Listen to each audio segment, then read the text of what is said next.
So geht das nicht weiter. Die Katze muss Fahrradfahren lernen. Mama, du hast recht. Morgen fangen wir an.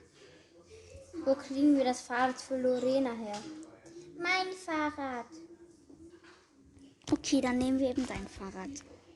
Okay, dann bekommt die Katze mein Fahrrad, aber nicht kaputt machen.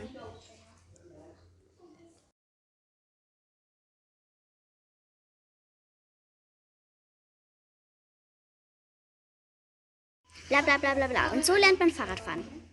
Aua, das tut so weh, das tut so weh. Ich bringe die Katze zum Tierarzt. Hallo, was hat denn die Katze? Gut, die kommt jetzt röntgen. Sie ist ein bisschen am Kopf beschädigt. Sie bekommt ein Pflaster. Sie können jetzt nach Hause gehen.